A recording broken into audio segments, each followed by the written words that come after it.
Cuando un sentido es estimulado durante mucho tiempo, deja de responder. Uno entra a un lugar que huela feo, y al principio dice que feo que huele, y después se olvida. No, no es que se olvida, deja de responder ese sentido.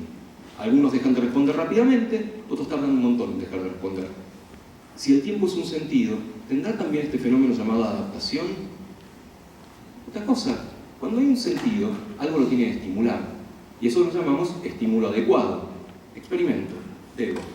Dedo, por favor, todos, dedo. Cierren un ojo y apriétense ligeramente, campera blanca con rayas. Apriétense ligeramente el ojo, cualquiera de los ojos cerrados. Y díganme qué ven. ¿Ven algo? ¿Chan? ¿No lo ven al Papa Francisco? Se ve una mancha, ¿verdad? No me dejen mentir, se ve una mancha. Es extrañísimo eso. Están estimulando a los ojos con tacto. Por supuesto sienten que se tocan, hay tacto ahí también, pero hay una respuesta visual, hay una mancha. Epa, es muy loco eso. Sin embargo, si se rozan el ojo en lugar de apretárselo, no ven esa mancha. Quiere decir que tienen que estimular muy fuerte para ver la mancha. Sin embargo, con luz tienen que estimular muy poquito. El umbral para la luz es muchísimo más bajo. Eso quiere decir que el estímulo adecuado para la visión es la luz, porque tiene un umbral mucho menor. ¿Cuál es el estímulo adecuado para el tiempo? ¿Cuál es el estímulo adecuado para un eventual sentido del tiempo? No lo sabemos, vamos a aventurar algunas hipótesis al respecto. Por otro lado, los sentidos también se codifican. Cuando uno ve algo, no tiene ese algo en la cabeza, tiene la codificación de ese algo, la codificación tanto espacial como temporal. A lo largo de las vías sensoriales, cada cachito de esa vía va sabiendo un poco más sobre el mundo, hasta que la corteza integra un poco de qué se trata. ¿Hay algo similar para el tiempo? ¿Hay vías espaciales en donde los estímulos temporales se van codificando hasta que algún lado del cerebro dice, pasaron 15 segundos, pasaron 2 días? Son preguntas muy grosas las que estamos haciendo con respecto a qué es el tiempo dentro del cerebro. Para la mayoría de estas preguntas no hay respuesta. Podemos aventurar algunos experimentos, todavía ni siquiera sabemos formular las preguntas. Estamos como estábamos con la fisiología sensorial o con algunos aspectos de la fisiología de la conciencia hace décadas. Aprender a formular las preguntas para entender el tiempo del lado de adentro.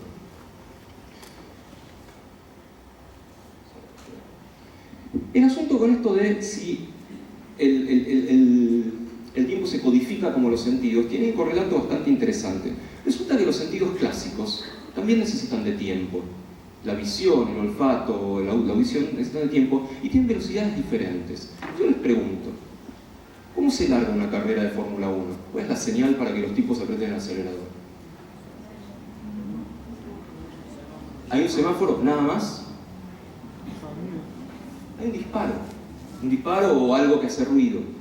Resulta que la velocidad de codificación de la luz y del sonido en el cerebro son diferentes. El sonido, una vez que ya entró, por así decirlo, y es codificado por los receptores, etc., se procesa más rápidamente de la luz. Sin embargo, el cerebro compensa por los dos. Esto me hace acordar a una historia muy interesante. Tiene como personaje a este gordo. ¿Sí? Este gordo era el dueño de un imperio tremendo, uno de los imperios más grandes que hubo en el mundo. Y un día se despertó y dijo, che, yo quiero saber cuánto mide mi imperio. ¿Cuán grande es? Entonces, ¿qué hizo? Mandó a jinetes en distintas direcciones, desde la capital del imperio mongol. Vos andá para allá, vos andá para allá, vos andá para allá. Y cada tanto andá preguntando si me conocen. ¿Conocés a un gordo de bigote, ¿sí? que cuando va a algún lado que conquista, etc.? Cuando te digan que no me conocen, volvé. Pues eso quiere decir que hasta ahí llegó mi imperio. Y efectivamente los jinetes fueron a las distintas direcciones y volvieron. Alguno tardó 10 días, otro tardó un mes, otro tardó 2 días. Entonces con eso trazó el mapa del imperio. El mapa era pésimo. ¿Por qué? Porque la velocidad de los jinetes era diferente. Entonces uno por ahí fue rapidísimo, con lo cual enseguida le dijeron que no lo conocían y volvió. Entonces suponían que el imperio llegaba hasta ahí. Otro fue mucho más lento y pudo atravesar muchos más días hasta que no lo conocían a Kublai Khan, a Genghis Khan en este caso, ¿sí? Bueno, lo mismo pasa con los sentidos. El cerebro se las tiene que arreglar con información que llega a distintas velocidades, a distintos tiempos, y tiene que compensar para eso, para poder hacer un mapa fidedigno de la realidad. Todavía no sabemos cómo hace eso. No sabemos cómo hace el cerebro para compensar con que el procesamiento de los distintos sentidos tiene una velocidad diferente. Pensé, qué fascinante que es. Hace 5 minutos estoy hablando, casi todas las cosas que dije terminé diciendo no sabemos. Y es maravilloso cuando hay un tema así, tan amplio y tan virgen, que todos ustedes van a poder investigar y van a poder fascinarse con algo de este tipo. También hay otra cuestión que tiene que ver con el tiempo, que el tiempo también puede ser considerado una escala. ¿Qué quiero decir con esto? No es lo mismo para el cerebro hablar de microsegundos, de milisegundos, de días o de años. Y de hecho, hay un montón de escalas que son posibles de codificar por el cerebro. Si el tiempo es una escala, va a tener que ver con, bueno, cuál es la frecuencia de muestreo para medir esa escala. Pero les voy a pedir que miren a cualquier lado salvo a la pantalla. Y cuando les diga, miren a la pantalla. Ahora, miren a la pantalla. Y la pregunta acá es, ¿cuánto dura el primer segundo? Pueden hacerlo cuantas veces quieran. No se adapta a este fenómeno. Pueden mirar para allá, mirar para allá. Pueden mirar tanto al reloj analógico como al digital. La pregunta es, ¿cuánto dura el primer segundo? Subjetivamente. Digan más, mientan más. Dura más, parece durar más. Es como cuando vas al microondas a calentarte agua para el té y te quedas mirando. Tiene que acomodarse el cerebro, los ojos, en este caso su frecuencia de muestreo, etcétera, para que efectivamente ese primer segundo sea captado, sea procesado. Las escalas temporales que nos rodean por todos lados inciden sobre el cerebro de manera diferente. ¿Y cuáles son estas escalas que inciden de manera diferente? Hay 10 órdenes de magnitud o más de tiempos biológicos. Desde microsegundos hasta días, que es lo que vamos a hablar hoy, e incluso hasta años. Y podríamos hablar de escalas incluso más altas en algunas especies o en algunos comportamientos. Cuando hablamos de microsegundos nos referimos a fenómenos realmente importantes. ¿Cómo sabemos que el sonido viene de allá o de allá? Lo sabemos porque el procesamiento en los núcleos auditivos tarda microsegundos menos en llegar al lado de donde viene el sonido. Si el sonido viene de allá, el núcleo coclear y el núcleo olivar, que están de este lado, reciben la información microsegundos antes que el de este lado. Tan es así que si uno cierra los ojos y el estímulo viene de adelante o de atrás, no puede saberlo. No puede saber si viene de adelante o de atrás, si está efectivamente en la línea. Uno tiene orejas al costado, pero no tiene una oreja adelante y una atrás.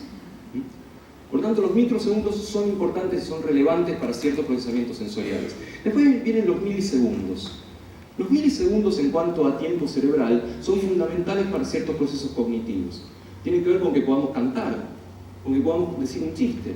Si uno no puede modular en milisegundos el lenguaje, es todo monótono. Después vienen dos escalas temporales, que son las que yo les voy a hablar y son las que trabajo en mi laboratorio.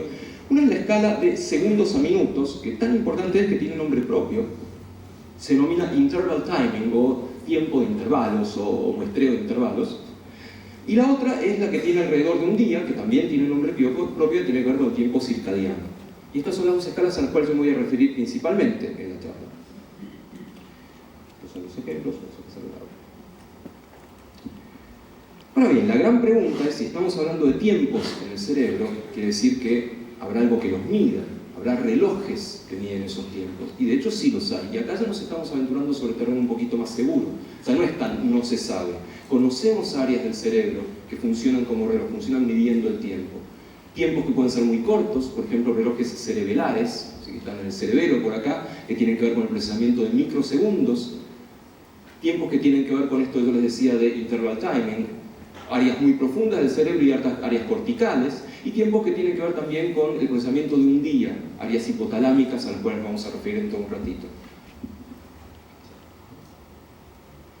Vamos a meternos un poco con una de estas escalas temporales, la escala de interval timing, de segundos a minutos.